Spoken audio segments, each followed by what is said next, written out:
Amici bellini, allora si continua a parlare, sono loquaci quelli della società sportiva Calcio Napoli, improvvisamente loquacissimi. Mi arrivano notizie di altre interviste da DL su DAZN, possiamo tratteggiarle, ma a me interessano più quelle di campo, quelle di Spalletti, quindi cominciamo.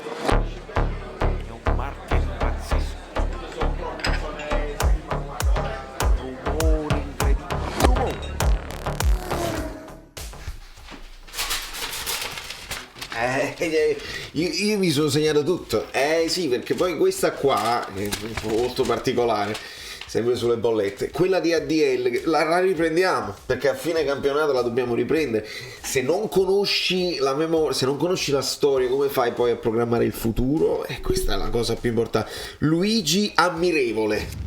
È ammirevole che ti sei iscritto al canale, che tu ti sia iscritto, altri dovrebbero e potrebbero farlo, anche perché poi si danno degli spunti, lo sapete. Faccio un esempio, voi lasciate il like su questo esempio.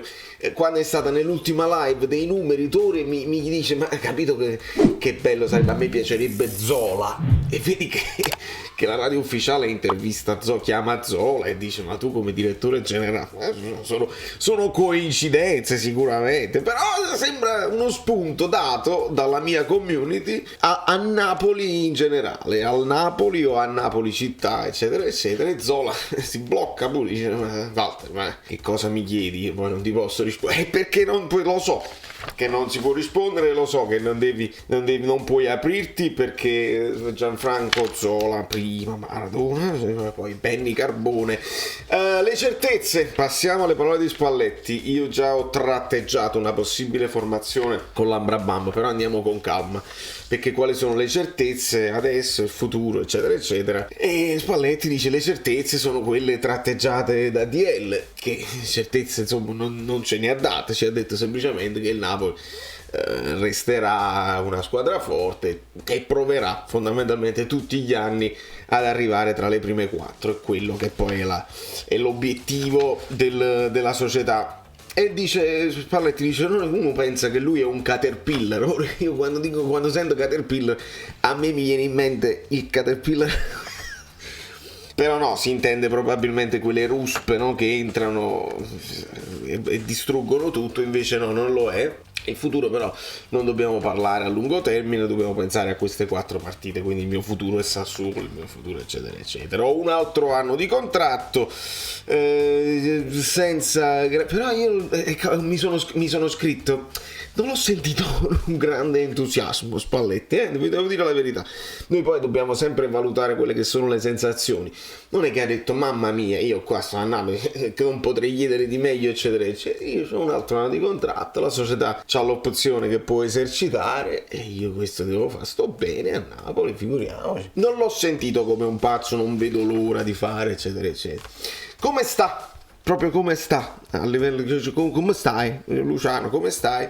Lui dice: io non sono contento ovviamente, però lui vuole fare uno zoom out, pinch, no? Sapete, quando voi pinciate e si zooma nel particolare, voi vedete i dettagli che non hanno funzionato eccetera eccetera, gli errori. Se fai lo zoom out così e vedi la visione d'insieme, ecco, della stagione, allora lui rivendica il fatto che comunque il Napoli è sempre stato in quelle zone alte, ed è giusto, è la verità, e quindi lui rivendica comunque una stagione positiva. Il grafico allargato, ora Luciano tu lo sai che noi i grafici allargati li stiamo vedendo e li stiamo facendo, quindi se tu segui a noi, tu ritieni che il grafico allargato ti soddisfa. Noi con il grafico allargato onestamente abbiamo visto prestazioni anche più positive in alcuni punti da parte di Gattuso, da parte di Sarri, forse di Ancelotti, così e così, insomma siamo a livello di Ancelotti. Quindi sui grafici allargati ti consiglio di seguire Diamo i numeri il mercoledì su Caffè Napoli TV, ma lui ci sta benissimo in questo grafico e ci siamo in Champions, che è quello poi alla fine, ragazzi, quando tu stabilisci l'obiettivo. Se la società ti dice: non mi interessa la Coppa Italia, non mi interessa l'Europa League, mi devi solamente portare in Champions, se lui ti porta in Champions, lui ha il diritto di essere soddisfatto. Che poi noi ci siamo ingolositi perché le altre cadevano e continuano a cadere, guarda l'Inter, è una cosa assurda. non interessa, perché gli obiettivi stabiliscono poi se una stagione è andato bene o no. Ci bastano, ecco poi la domanda, ci bastano questi 3 o 4 punti da fare per andare in Champions, eccetera eccetera, e lui dice noi abbiamo analizzato, ci bastano ma non ci bastano, abbiamo analizzato questi 10 minuti di follia contro l'Empoli, e dice noi eravamo lunghi, e questa poi va pure rivista. E poi ci aggiunge Spalletti queste manfrine, dice no, io perché ho analizzato quei minuti là per non ripetere questi errori, ma poi si tirano sempre in mezzo le manfrine, questo litiga con quello e quell'altro. Sinceramente Luciano, mai come questa volta non si è tirata dentro nessuna manfrina. Altre volte abbiamo sentito di cose fantasiose, quello che non esulta, quell'altro che non abbraccia, eccetera eccetera. In questo caso proprio non è uscito niente di tutto questo, quindi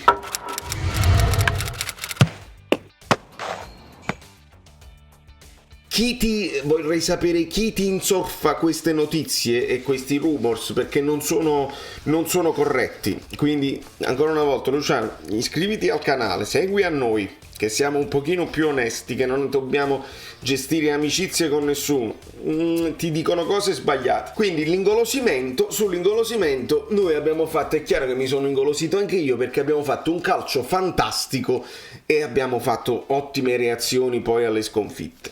Sul calcio fantastico un paio di partite, diciamoci la verità. Le reazioni alle sconfitte sì, ecco perché io ero positivo, ero fiducioso per la partita con la Roma, perché se hai steccato la Fiorentina con la Roma ti aspetti, e insomma invece poi al 90esimo la stecchi, e poi ero fiducioso per l'Empoli. Adesso non mi sento più fiducioso per come gioca il Sassuolo, però vedremo, magari è il momento di reagire. E poi abbiamo steccato e ora bisogna gestire la delusione. Qua Spalletti è bravo perché lo sa, Spalletti se ne è reso conto che poi questa squadra si può facilmente deprimere se si perde quell'obiettivo lì, e poi puoi lasciare tutto a scatafascio. Invece bisogna gestire la cosa, e i tifosi, anche per i tifosi che stavolta lui definisce sportivi, non li chiama tifosi, dice i nostri sportivi.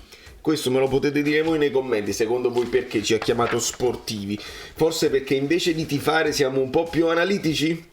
È una frase un po' polemica, nel senso, come sportivi noi analizziamo la squadra invece di dire bravi, siamo forza Napoli sempre a prescindere, quando si vince, quando si perde, forse così, non lo so. E si riparla quindi di Mertens. Andiamo a fare subito un Abraham tattico, così no, devo esserci comunque. Quindi si riparla di Mertens, è una coppia comunque positiva. È chiaro che entrambi, Mertens e Osimhen, creano problemi agli avversari, ma io devo pensare agli equilibri, dobbiamo essere corti. Ora, sul dobbiamo essere corti io sono d'accordo, ma il problema non è Mertens sull'essere corto, perché Mertens viene incontro, Mertens resta corto con la squadra. Se tu mi fai questo discorso qua dell'essere corto, abbi pazienza Luciano, tu devi togliere da mezzo Osimhen.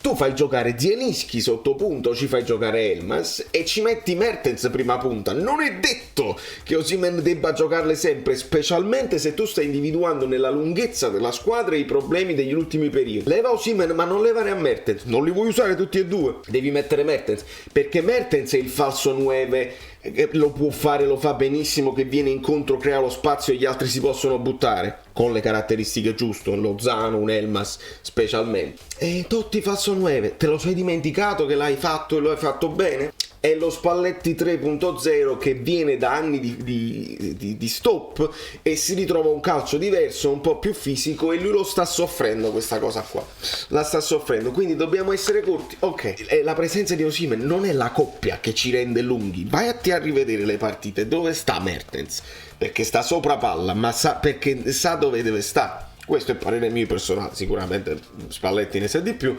Il Sassuolo, se tengono palla loro, è dura, e quindi devi tenere tu la palla. Quindi io per questo ci metto questa situazione qua. Mertens o Elmas o Zielinski, dipende in che forma sta Zielinski, perché altrimenti andiamo di nuovo in difficoltà. E idem in che stato di forma sta Fabian, perché andiamo in difficoltà, perché gli si fa la domanda anche su Dem, e allora io lo tengo presente. Su Anghissà non credo che si possa rinunciare, perché lui poi ha bisogno di questa fisicità. Se vuoi tenere palla, tu devi tenere a Mertens qua che accorcia, se la viene a pigliare la smista. Non vuoi tenere Mertens, mettici Elmas che almeno si fa dare palla, e comunque si butta. A Osimhen devi chiedere, e lo ha fatto in passato, con Mertens lo fa meglio, di venire anche incontro e di giocare con i compagni, lo può fare, non gliela devi per forza dare in profondità. Ed ecco perché, servendo possesso palla, io ho ipotizzato anche Politano, ma andiamo avanti.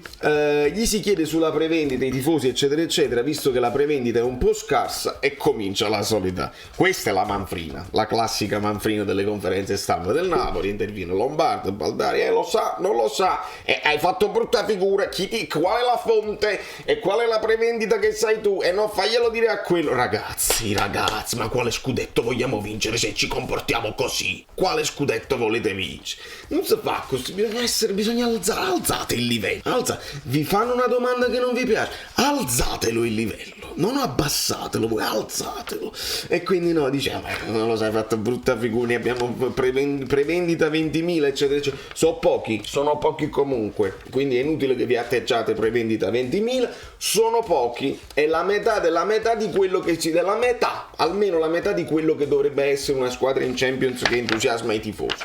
Mi dispiace, e poi è pure una bella partita con il Sassuolo, e quindi brutta figura, questa è la manfrina. Gli altri corrono di più, si chiede il presidente, e Spalletti smentisce questa cosa, dice è sempre un problema tattico, io voglio riaggredire e attaccare, sempre avere una squadra che attacca, però quando poi mi trovo con un paio di giocatori sopra la linea del pallone, quando hanno il pallone gli altri, sembra che uno sta in deficienza fisica, ma non è vero, quindi è un problema tecnico-tattico più che di preparazione. Questo è la cosa che dice Spalletti. Gli si chiede su Meret, Spalletti si prende anche responsabilità, dice è un errore anche mio perché io chiedo al mio portiere di costruire, il portiere deve costruire come i difensori, diventerà un ruolo anche di movimento, e poi diamo un po' di responsabilità anche al compagno vicino che si deve far vedere meglio, e alla fine poi ci confessa pure che vediamo come sta Ospina, perché sicuramente probabilmente se Ospina ha recuperato quello che era stato paventato come influenza, secondo me potrebbe tornare tranquillamente Ospina in porta, la teniamo presente come opportunità. E poi su Dem sta bene, ma a un certo punto dice non ha stazza, e gli dice se arriva questo rinvio dal portiere lui si butta, cioè si impegna eccetera eccetera, ma non ha stazza per saltare di testa, ed ecco perché a inizio stagione Dem era considerato come quello il nuovo Pizarro eccetera eccetera, ma Spalletti si è trovato in un calcio che a detta sua è diventato fisico, 1 contro 1. Questo vede Spalletti in questo momento la Serie A, e quindi ha bisogno di giocatori alti, giocatori di stazza, di fisico, che possono fare questa cosa qua. Poi ci dice anche che noi non siamo in grado di farlo, e quindi se hai bisogno devi tenere tu il pallone, devi vedere quello che devi fare, meglio i palleggiatori. Fabio sicuramente, se sta bene, può fare entrambe le cose, su questo non c'è dubbio. E poi gli si chiede anche di Lorenzo, spessore, il leader taciturno eccetera eccetera, e sceglie lui se giocare. Ecco perché lo metto qua in grigetto sotto a Zanoli, perché se Di Lorenzo decidesse